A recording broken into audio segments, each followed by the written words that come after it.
I'm going to give you a piece of information now that I haven't spoken about publicly in an interview or a podcast yet, ever. Go for it. I first met Craig in 2005. Was he very arrogant, cocksure himself, or was just nice and easy to work with? Or what was your first impression? You know, you can say to Craig, I've got an issue here. I want you to write me a security report about this. He'll come back and deliver you a security report about that.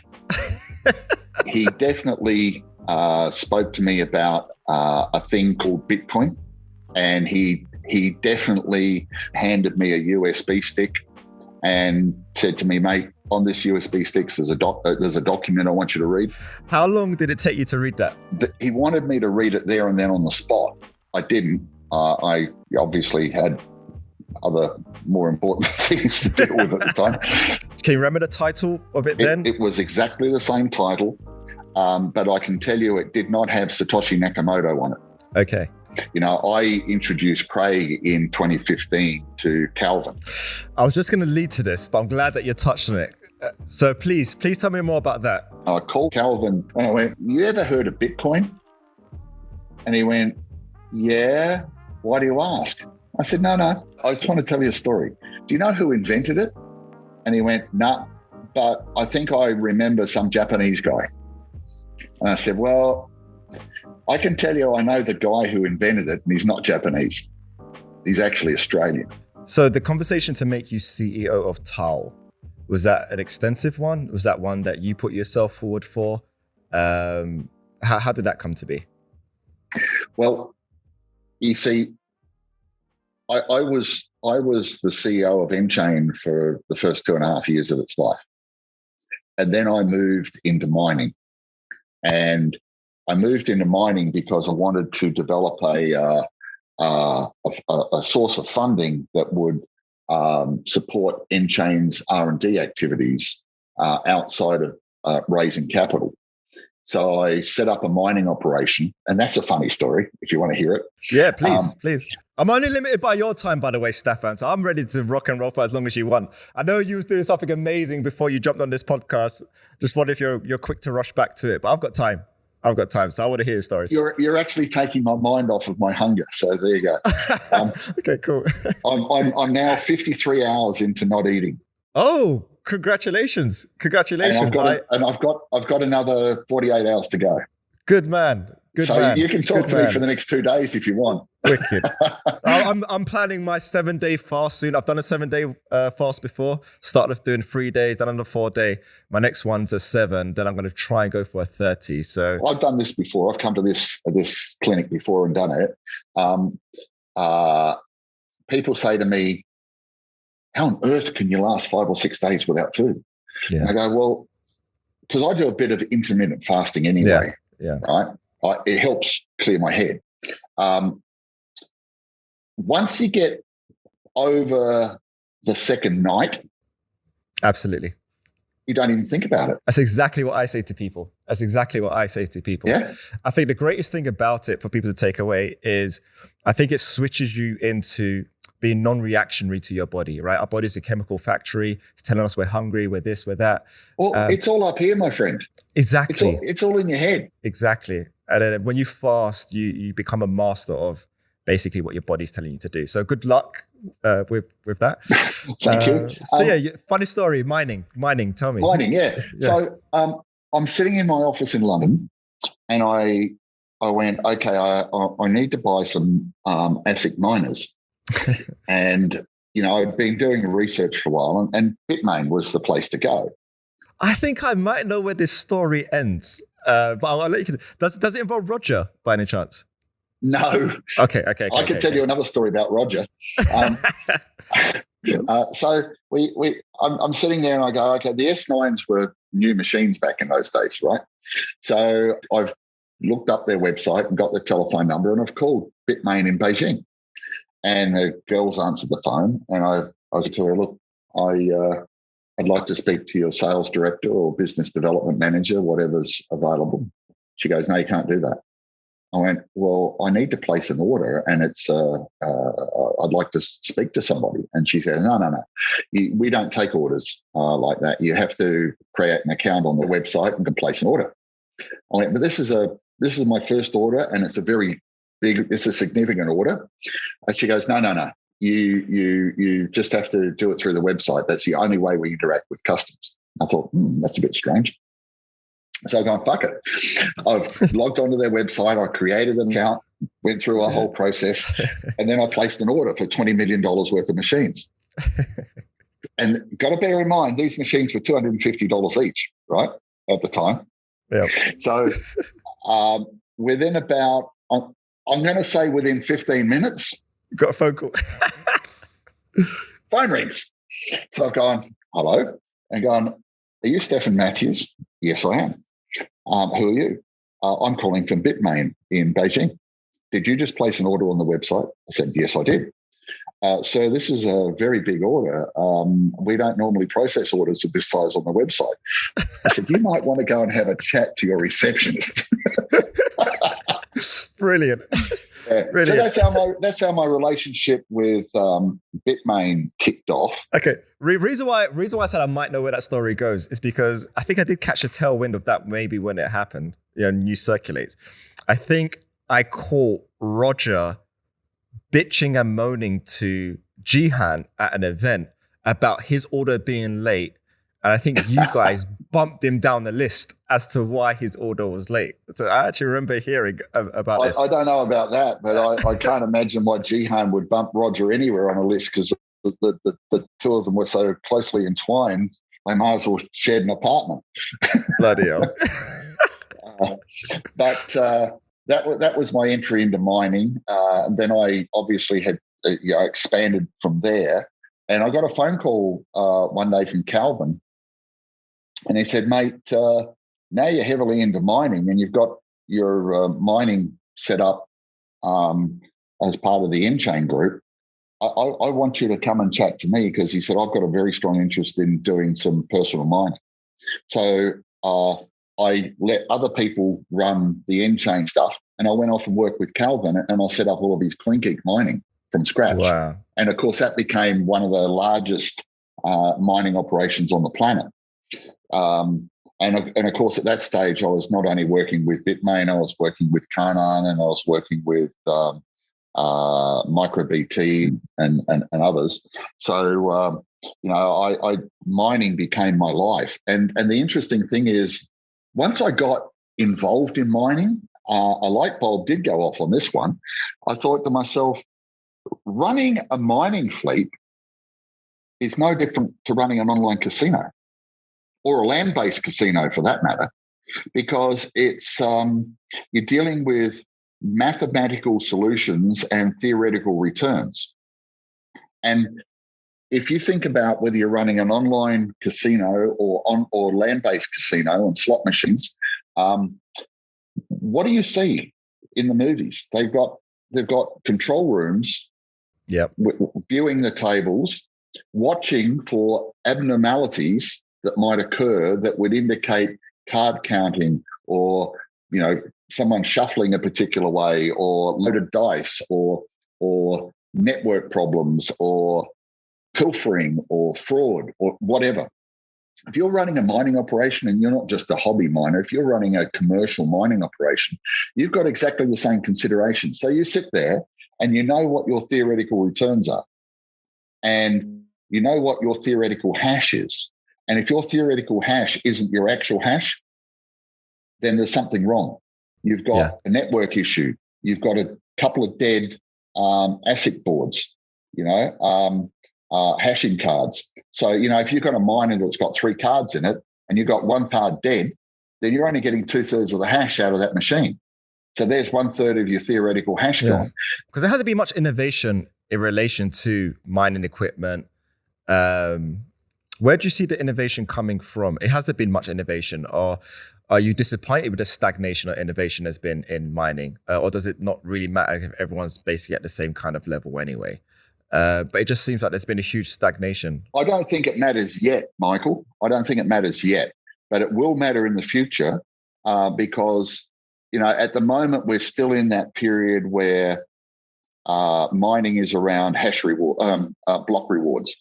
So, BSV is different because, we've got a whole philosophy around transaction processing and scaling and everything else. So we'll see innovation occurring in the BSV arena that won't occur in the other SHA-256 blockchains because they're not in the same realm. Yeah. Right. So they will continue doing what they continue to do, which is hash for block rewards, and mine equipment that's used there won't substantially, in my mind, innovate.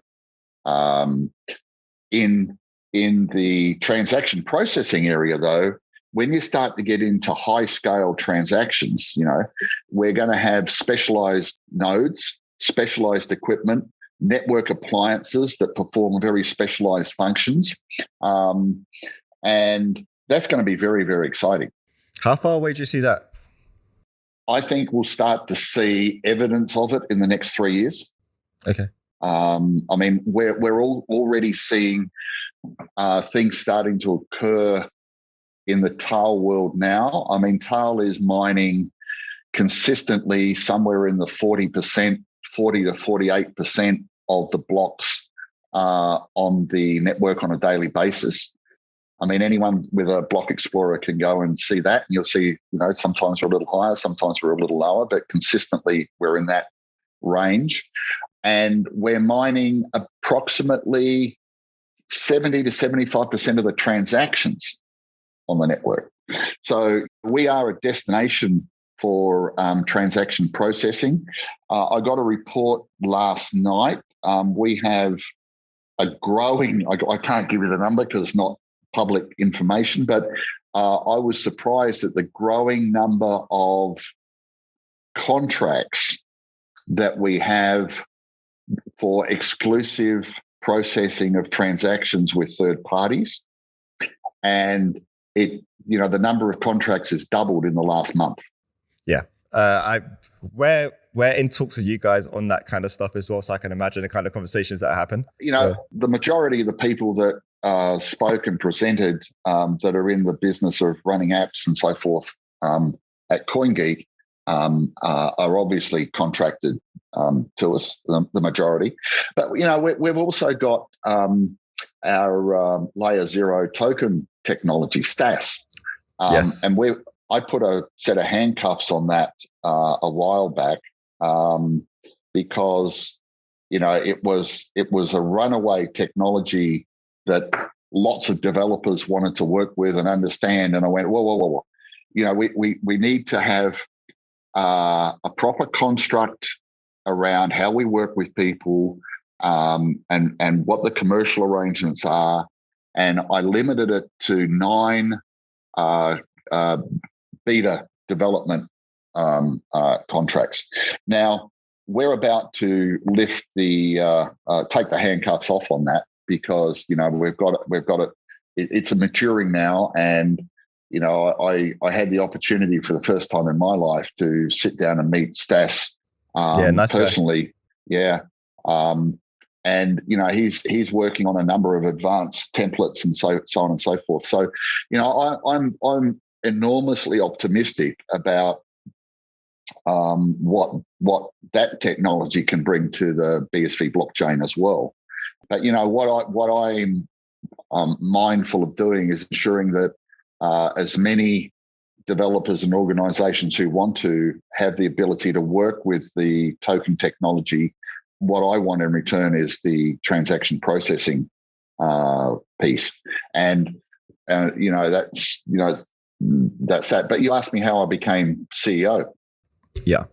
Well, actually, let me tell you how TAAL came about in the first place. Because I was buying truckloads of ASIC miners from Bitmain, I always had a back of my mind that at some stage there was going to be a problem with the supply chain because you were creating it. Well, in my gaming years, of course, one of the things we always wanted to do was to learn, but then build our own games and technology so that we weren't being controlled by naturally by licensors, right? So I had the same thought about ASIC miners, and I couldn't work out how I could put my foot in that pond without word getting back to the supply chain in China. And next thing I know, I would have no supply chain. And I was sitting in Manila, and I got a phone call from a colleague of mine in Zurich who said, I've got a PowerPoint deck that was just handed to me in a coffee shop. Now, you might know, all the deals in Zurich are done in coffee shops, apparently. So this PowerPoint came through to my phone, and I looked at it. It was about a 25-page deck, and it was from a company called Squire Mining, a Canadian listed company. And, it was all this blurb about Bitcoin and blockchain and everything else and ASIC miners. But when I got to the page that said they had a team of ASIC design engineers in South Korea working on a chip, I went, hang on, this is my opportunity. So I called Zurich and said, what do you know about this? And they said, we don't know anything apart from the fact that there's a guy who the CEO has been in Zurich, and he was raising $4 million Canadian as a private placement. And he wanted to, he still had 1.5 or 2 million left when he left Zurich. And long story short, I ended up getting connected to the guy by phone. When he left Zurich, he went to Australia. And I was given a phone number to call in Australia. And I've called this guy, and he's answered the phone. He's gone, "G'day." I went, "Who are you?" I can't even remember his name now. And it was this guy from Canada, and he was actually Australian. And he said to me, "Well, who are you?" And I told him, and he said, "I was expecting a Swiss German guy by the name of Stefan," right? So anyway, we kind of like, and he had only 48 hours or 36 hours left before the placement closed. And I made a couple of phone calls, and I called him back, and I said, I'll take the remaining 1.5 million, I think it was, or 2 million, sight unseen. And I thought, what's the worst thing that can happen? I've just bought 2 million Canadian dollars worth of shares in a public shell. If all else goes to hell, at least there's something there that might be able to do something with in the future. So I got involved after that, realized that the developers, they were credible ASIC developers, but they designers, but they didn't have the experience to be able to optimize the standard libraries to build a highly competitive chip. So I closed the program down, and then, through a series of steps, got more involved with the company, changed the board and personnel, and rebranded the thing TAAL, and that's where we are today, focusing, we're a pure play on BSV. So, controversial question. 0 SAT fees, right? How important is the Satoshi unit of account to TAAL's business model today? And how important is it in 3 to 5 years? Simple answer to that question is the quantum of fees per transaction today is not that important. What is important today is building the ecosystem and building the transactions in the ecosystem. 3 to 5 years from now, of course, it's going to be significantly more important because we're going to go through another halving. Yeah. So, the health of the BSV blockchain is I think, a responsibility that organizations like TAAL and nChain and others have, and we must always keep that in mind, because we're building an ecosystem which is going to be enormously powerful in the future.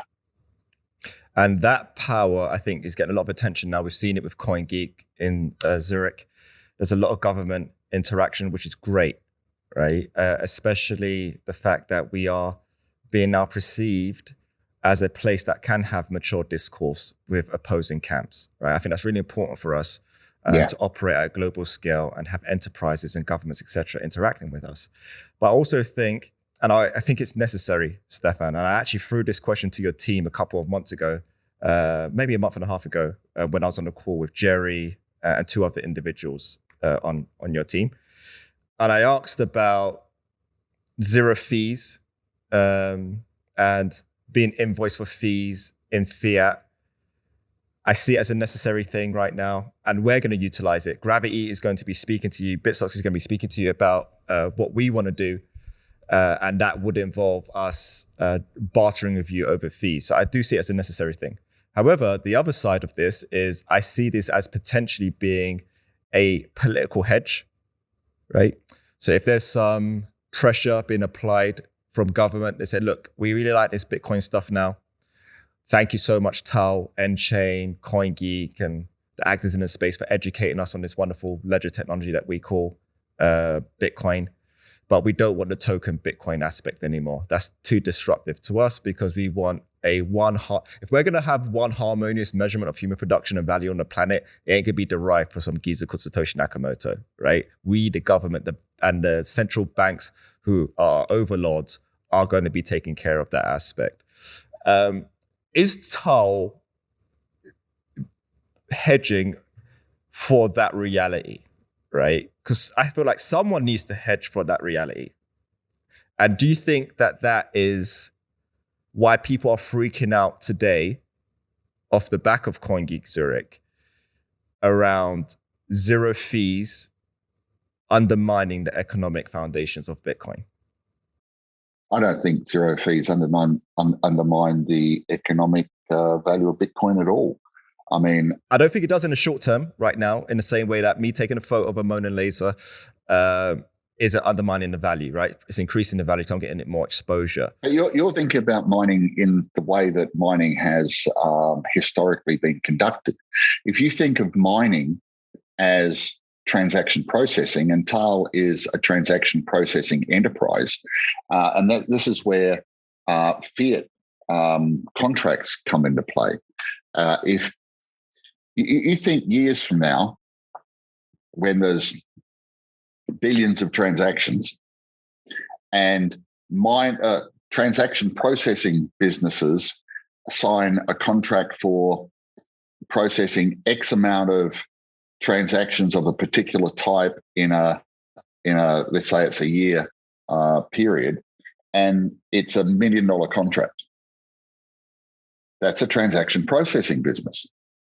And whoever is the counterparty on that contract is running their business, and they know that their business model is costing them that $1 million to process or run those transactions, and they price all their business activities on top of that. Don't think just because transaction fees are denominated in Satoshis, just because that's the way it's always been done, don't think that's the way it's always going to be done. That's exactly my point.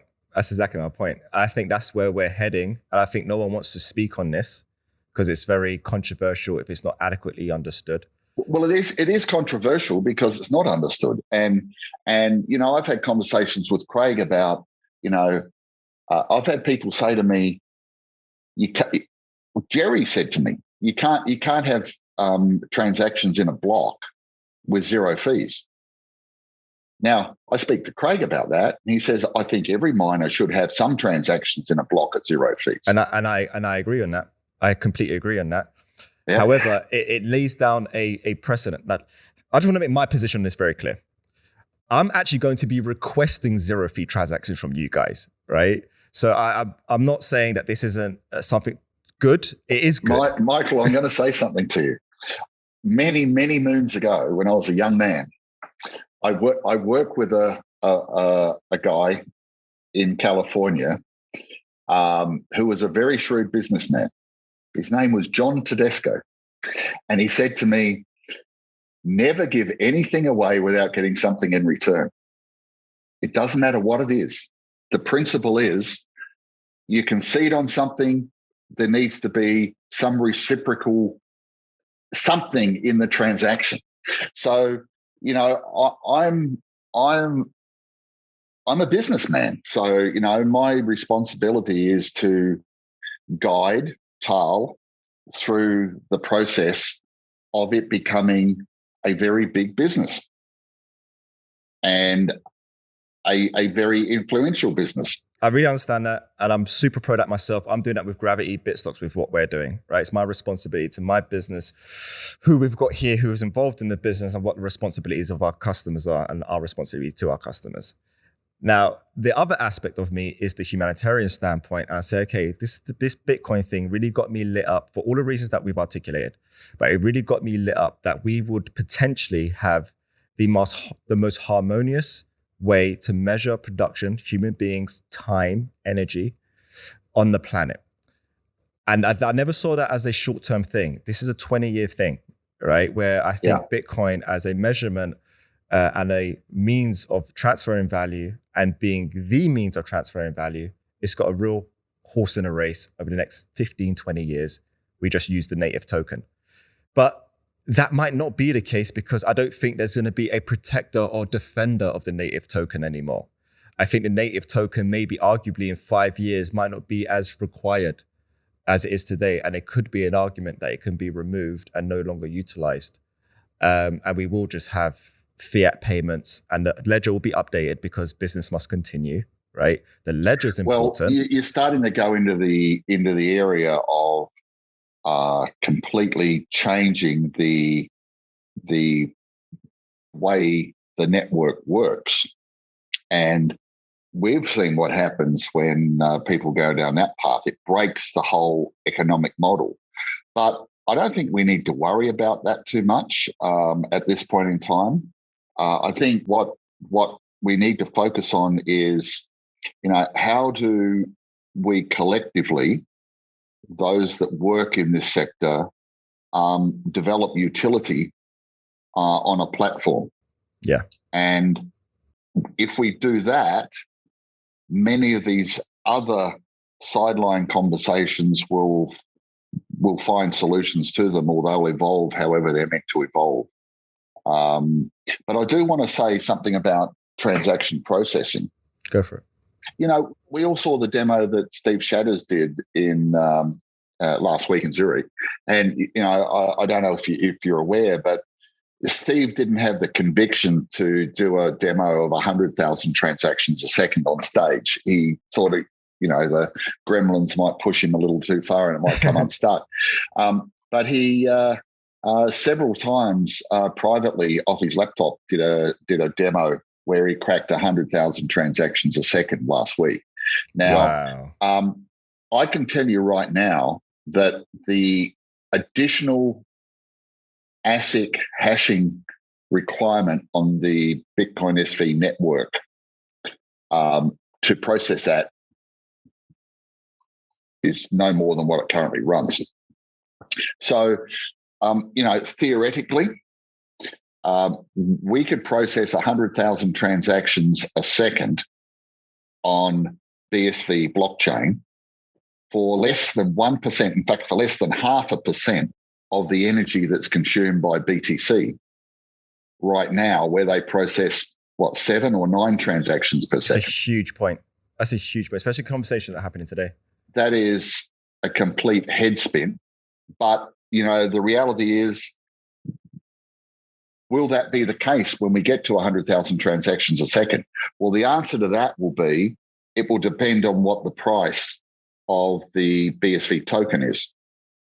If it's $200, the answer will be yes. If it's $5,000, the answer will be probably not, because we will attract more hash onto the network as a result of the profits that are available to those that operate hashing infrastructure. But, that raises another interesting point where,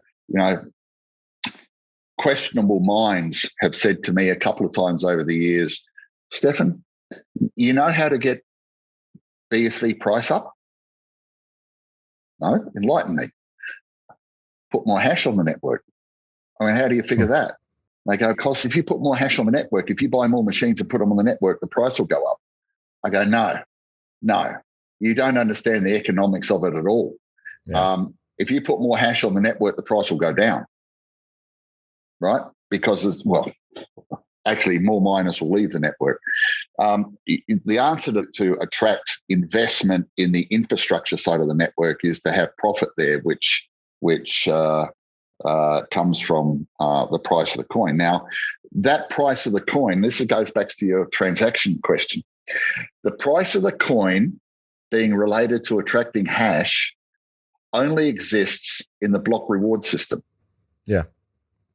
If in time to come, 2.5 years or 6.5 years from now, when halvings occur, where there is less reliance on block rewards and more reliance on transaction processing, then the question that we were talking about with fiat and SAT fee-based transaction contracts with third parties changes the way mining works. Absolutely. So, yes, this industry is going to go through change. It's going to go through change in the BSV blockchain world that won't necessarily be reflected in the BTC, BCH world. Yeah, that's inevitable. Absolutely inevitable, seeing that happen. So you're pumped and excited. It sounds like mining's just very much in your blood and has been ingrained in your blood the last couple of years. Do you see yourself maintaining this position and just pushing it forward? Or do you see yourself getting involved in other regards in the space? I think I'll get involved in other areas in this space.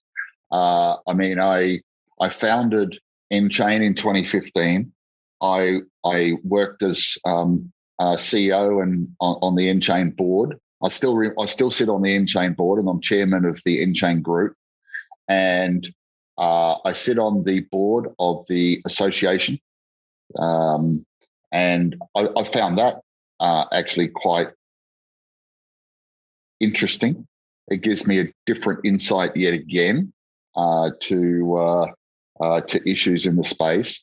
How so do you mean that? Because you think differently. I mean, the association's responsible for the protocol and maintenance of the protocol. The association is responsible for the roadmap of the protocol. The association is responsible for the technical standards committee. I mean, Steve Shadows is chair of the technical standards committee, and it's good to see, 10 or 12 people actively involved in working on that committee. And these are representatives from, all four corners of the BSV universe. What is the next piece rolling through there is Teranode. Teranode is a Bitcoin association funded and owned initiative, and so the license to it is owned by the association.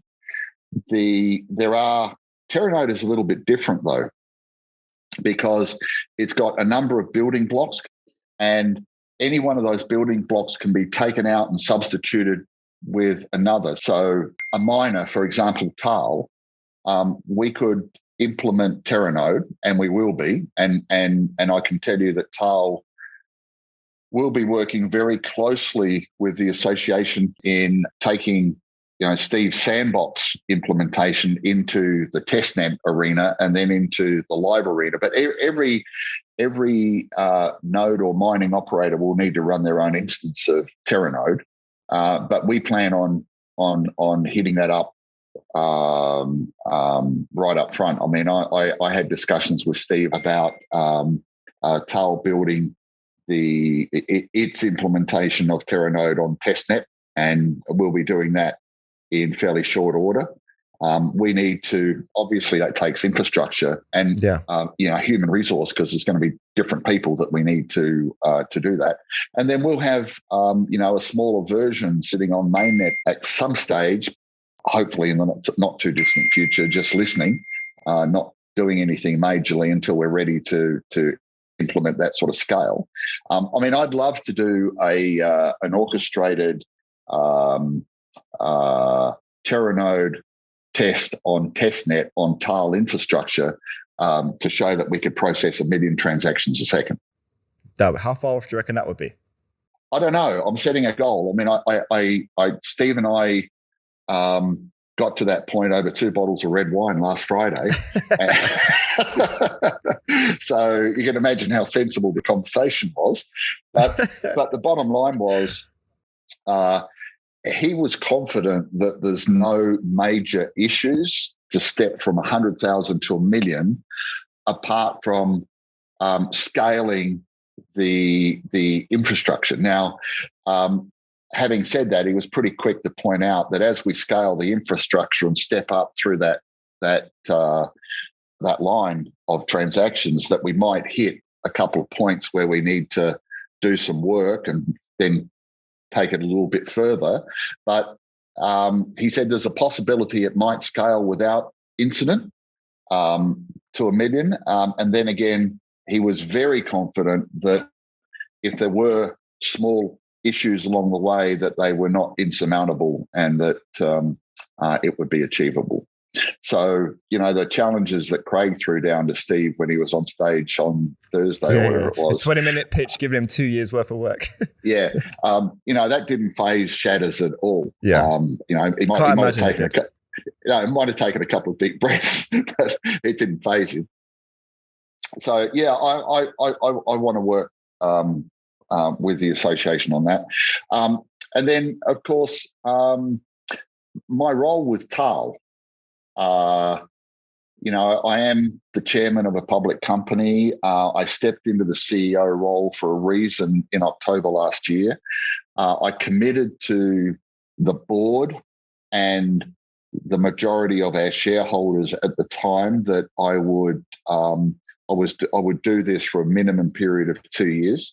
I'm already starting to think about succession planning and what that might look like. I would be happy to identify a successor at any stage, but I'd like to work with them as a mentor and provide a support system to them until the end of 2022. Okay. I have a number of goals and objectives for TAAL over that period of time, and we're continually assessing strategies to achieve those. And fingers crossed, we'll be successful against all of those targets.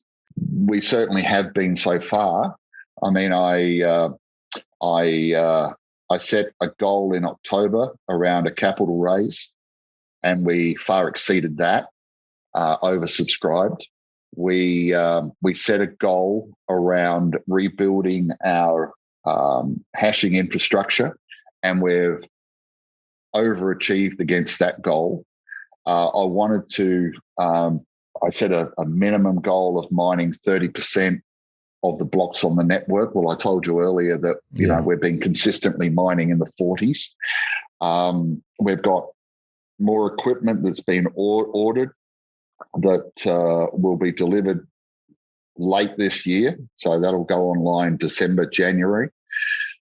Without giving too much away, anyone with a calculator can look at the blocks being mined, multiply that by the number of coins per block, multiply that by the token price, and see what our quarterly revenue run rate is at the moment. And if the token price changes, they can quickly recalculate and see what that might mean.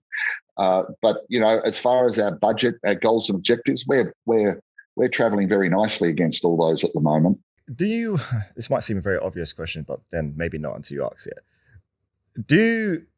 When I say you guys, yourself, Calvin, to a degree, Craig, do you guys want a higher BSV price right now, or would you actually quite like the price to stay where it is for maybe another 12 months, 24 months? I'm going to answer that in two parts. The one thing that irritates me more than anything else on a daily basis is reading this absolute rubbish that people write about this token mooning and that token mooning, and To the moon. If I buy 10 of these today, will I have a Lamborghini by Christmas, and all that sort of rubbish. I used to take money off those type of people when I worked in the gambling world. They're called recreational punters, and they lose. Yeah. Right.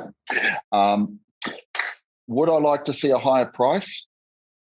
Yeah, of course I would, but I don't want price at the expense of utility. Yeah, of course. Same. My personal position on this, and this is purely my personal position, is I want to build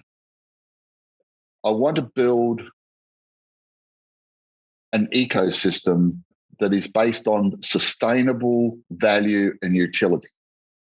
I'm not here to run a get-rich-quick scheme. I'm not here to pump TAAL stock and cash in and run. And I'm not here to pump the BSV price for people to become instant millionaires. Yeah. I'll be honest with you, you're probably one of the more interesting people that I could ask that question to, which is why I've asked that question to you. I very seldom speak on price, Stefan. Yeah. But you're in a very interesting position, have been in a very interesting position for a long period of time. And you're clearly very vested in the foundational level across the board, which makes your opinion. I'm very curious about really what your opinion is around price and where that sits in with your strategy. Because even myself, I go through waves on this. I actually quite like the low price. But then at the same time, naturally, I would very much welcome a higher price. Well, let me put it to you this way. I wouldn't compare. I think it's a pointless exercise trying to refer to the BTC price, because it's just bullshit, right? But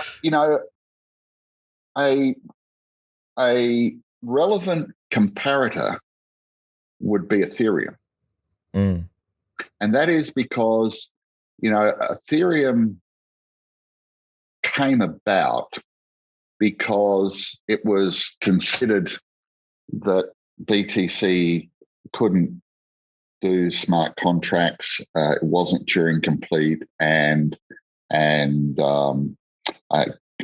couldn't facilitate tokens or tokenization of assets.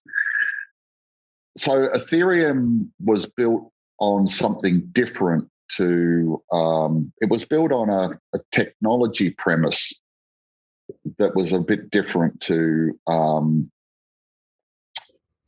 pure speculation. Yeah. However, we know that Ethereum has got transaction fees in the $20, $30 range.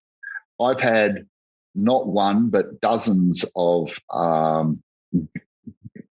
good intentioned developers over the last 18 months come to me and say they built things on Ethereum using the one thing Ethereum did. They have a fantastic developer community because they've made it really easy for developers to come into the system and build. Yeah, I agree. But people have come to me and gone, I used Ethereum because I thought that I could build a business on it, and I now realize I can't, so I've closed down my business. And Crypto Fights is one of those. But if you want a comparator, if Ethereum's trading at $2,500 and BSV's trading at $190, $180, $170, that is ridiculous by comparison. Because if you look at the value proposition and the technology capabilities of both, there is no real comparison, and yet one has got a price 10 times the other. That said, I don't know what sort of problems I would have if I jumped out of bed tomorrow and saw BSV at $2,000. It would create other issues that we would all need to deal with. I think slow and steady appreciation of value of the network based on utility is the way to go. We've seen BSV spike up to the $400, $450 range not that long ago, and then drop again. The problem that exists in the world today is that there are mainstream exchanges through political pressure and other politically motivated means have, delisted BSV. That is disgraceful, and they should be ashamed of themselves for taking that course of action. It's it's market manipulation in my view. So we'll see over time. There will be new exchanges emerge. There will be at least some at some stage relist BSV because the technology is too valuable and the demand in the market will be there at a growing. I think from my standpoint, we've been lacking. There's one point that you mentioned about Ethereum and Ethereum community in terms of how they've built up a huge development following and developer following. We're slowly following in those footsteps now, putting out the right foundation. There's a Bitcoin Association, that's an educational program. You've got Vinex, Robin, who we've partnered up with. He's got a great educational program as well, Say to Learn. Documentation is getting done now. But I think ultimately we just need the right incubator-esque environment to have just way more projects being built on We do. And Michael, you can't deny what we saw last week. Yeah, exactly. You cannot deny that. And that is not going away. I mean, we've got a conference that's slated for October in New York City. I'm advocating Texas or Florida. I'm advocating for the next CoinGeek. Yeah, because I just think New York's going to be super locked down and draconian, to be honest. I know. I mean, these things can change based on factors. I hope they do, but I can't imagine arranging CoinGeek Zurich. I can't believe they managed to put on the event that they did with the conditions that they had and all the variable changes. Well, we were very lucky because only 2 weeks prior, we were restricted to 50 people in that auditorium. Wow. And, then the government opened up restaurants and said that we could have 100. But, I'll tell you what sort of morons there are in the world. Someone posted in social media that the CoinGeek event in Zurich was not as successful as we're making it out to be because when you saw the audience, there was hardly anyone there. What rock were they hiding under? I mean, where the hell have they been for the last 18 months? Exactly. Well, luckily the figures online done us justice. Stefan, where we were out of time ages ago. Yeah, Michael, I'm happy to talk to you anytime in the future. You just let me know. Please. And thank you so much for coming on the podcast and introducing yourself to us and our audience and telling your story. Bloody hell, what a bloody story it is as well. And I'm glad that you have been there making the connections that you have, Stefan, because clearly this space would be very different if I guess you wasn't positioned the way that you was. Calvin wouldn't have met Craig. Craig wouldn't have had a trusted outsource to reach out to in the first place. I wouldn't be in this space in the capacity that I am today. If Craig did not meet Calvin and that stuff didn't happen, this space would have lost me as an entrepreneur around about 2016, going on 2017. Because it just would have been, I would have made my money, don't get me wrong. I definitely would have made my money. But I wouldn't have seen any positive light at the end of the tunnel to bother fighting for on behalf of humanity. So for your involvement in that, Stefan, thank you. And to all those that are involved with you as well, thank you so much. Any last words from you, Stefan? Yeah, thank you for having me. I've enjoyed chatting to you, and I hope that I can continue to contribute to the growth of this ecosystem and technology platform for the next 50 years, if God willing. God willing. Stefan, listen, you go and enjoy your mud bath that you cancelled and ran out to. to have this conversation. You shouldn't say that. Your viewers will be wondering what the hell I'm doing in a mud bath. Yeah. Stefan's in a mud bath with Calvin. That's what he's doing, and he's going to go back and return to it. So you go and enjoy your mud bath with Calvin, Stefan. For all I know, there's probably Craig on the other side too. And you masters of the universe, do us proud and continue plotting exactly how this space is fortunately going to transpire for us. But for now, dude, we've had a crazy week. Enjoy, just enjoy. Thank you. And I guess, as always, in trusted fashion, until the next time, everyone, peace, love, and light. Cheers. Bye. Hello, beautiful people. So, an end of another Bitstocks podcast. And if you enjoyed, as always, please make sure you like, comment, subscribe, and share to help us grow the channel. And just a reminder that this was the second part of a 2-part podcast with Stefan. And if you missed the first part, naturally go and check out by clicking here. And if you did watch both parts and want more, go and check out the podcast that we've done with Roy Murphy titled, Is He the First Commercial Miner? And until the next time, peace, love, and light. All the best.